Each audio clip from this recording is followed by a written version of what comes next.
Brother Ron, and welcome to We All Be News Radio and TV, the news-free Dixie for the 21st century.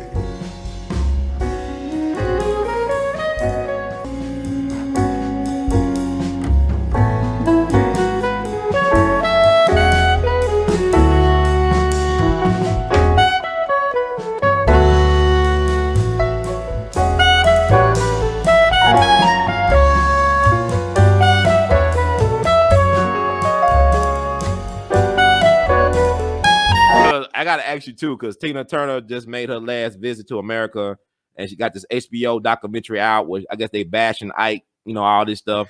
I know you tell us some stories about Tina Turner. Yeah, I encountered Ike a lot when I was growing up in L.A.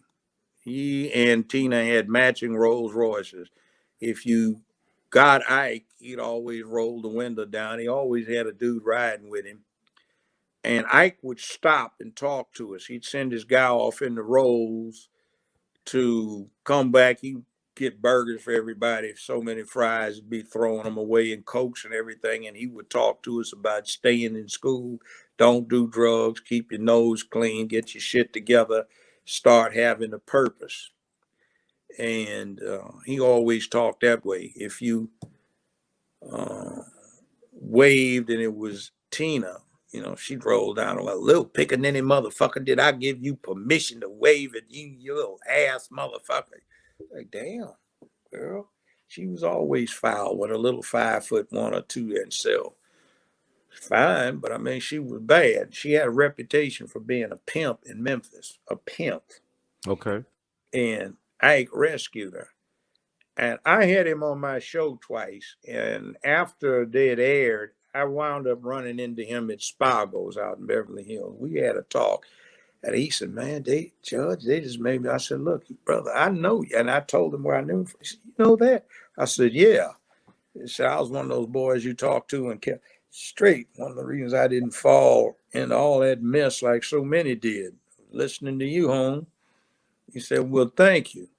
And see, he said, I didn't know they're going to badmouth me like that. I said, I know. And I said, I'm from, been in Memphis. I was the public defender in private practice.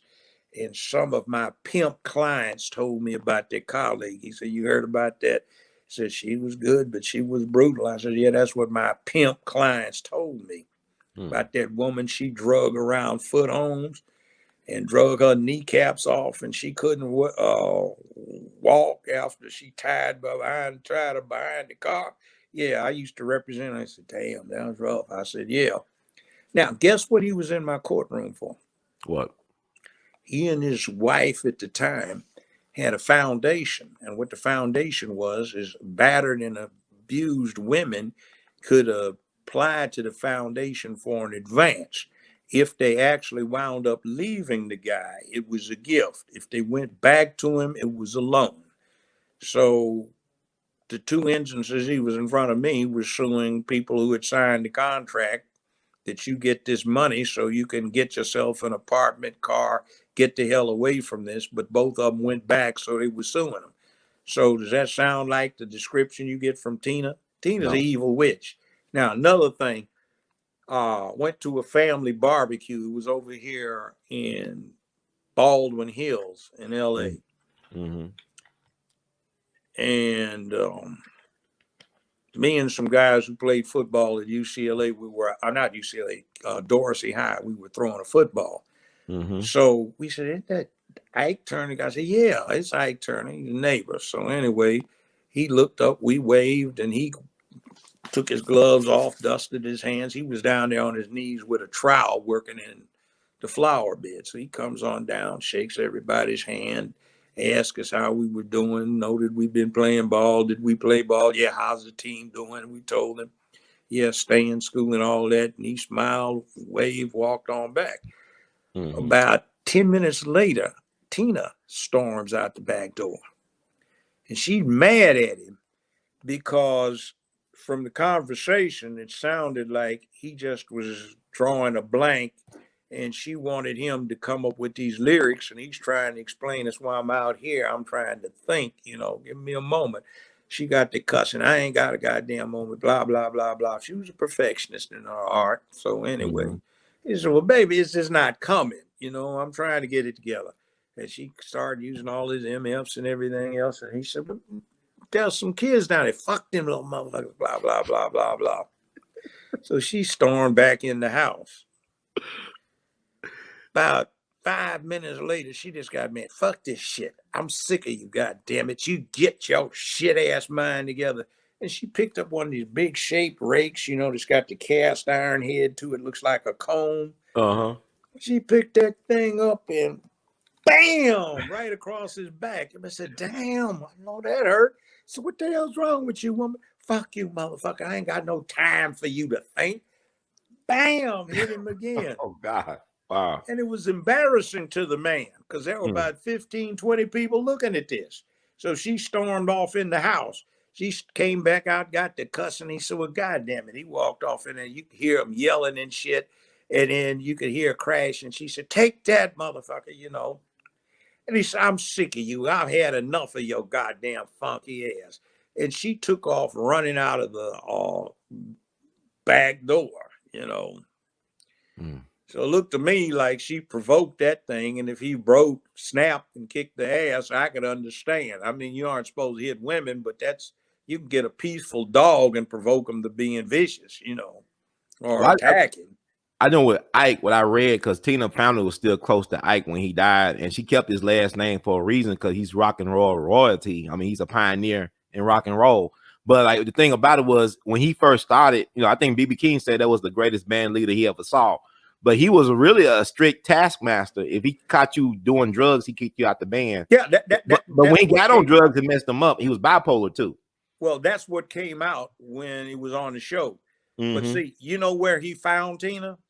Where? She did an impromptu appearance on a talent show they had at the Paradise, Club Paradise. In Memphis, okay. That's where he discovered, you know, that thing, proud motorcycles not allowed in it, 25, the speed limit. If you go up to Flatbush, Tennessee, which is right across the county line from Shelby County, there is an old, well, I used to ride a motorcycle back when, and there is an old convenience store, and it's got bushes, and down in the bushes for several years, there was a sign that said 25 miles an hour, motorcycles not allowed. That was the Flatbush they were singing about. Come on, Nutbush, river right? Nutbush wound around there, you know. Nutbush. They got a museum for her Nutbush right now. I know, but they ought to have it one for Ike. He's the one that wrote all that stuff and came up with the compositions and scored the music. But he don't get enough credit. I mean, he's a music genius. He was a music genius. And Phil Spector spoke at his funeral, of all people. Phil Spector said they did a number on Ike. That's the dude who killed a white woman in his mansion. That Phil Spector.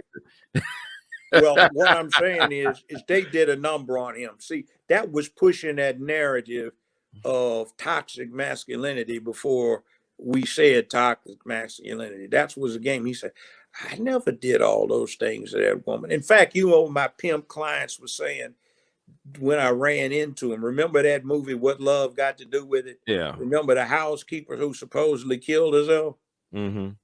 All the pimps claim Tina shot that woman. You know, she popped a cap on somebody for looking cross-eyed. Well, did you hear the Randy Jackson story that they say Randy Jackson was almost killed by Tina? She tried to kill Randy Jackson. You ever heard she was story? A violent woman. Now, another instance I saw her, I was in Boys Market on Crenshaw, right by the railroad tracks, okay, if you've ever been in L.A. And I was in college. I'm standing in line, and there's 3 or 4 little cutie pies that were like 10th, 11th grade at Dorsey High from what they had on. Yeah. And in front of them was Tina. So they were saying, whispering, was that Miss Tina Turner? I think it is. It is Tina Turner, yes. And I'm just watching this. So one of them got to know, I'll say something. Says, Miss Turner? She turned around, bitch, did I give you funky ass permission to talk to me, ho? You look like you gonna talk to me without my permission. I'm gonna slap the grease off your ass. The girl started crying. Hey, shut up, God damn it, you irritating me. Wow. And she went and threw her money up and was rude to the clerk, stalked out of there. I said, damn. And this girl was just crying away, and her friends were all hugging her and patting her on the back. I said, Wow. Tina Turner.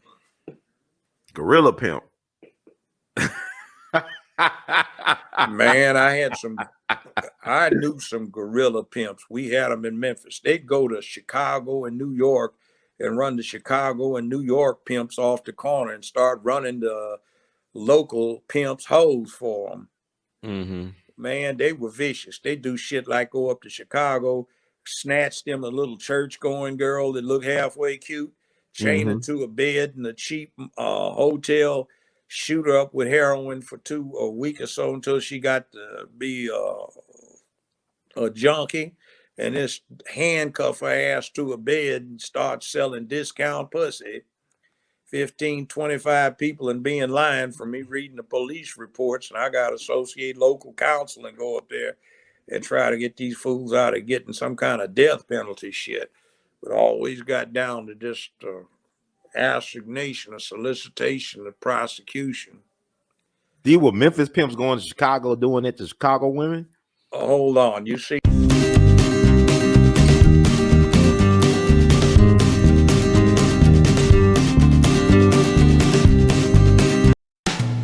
Judge Joe Brown's all-new barbecue sauce and seasoning. Justice in the form of flavor.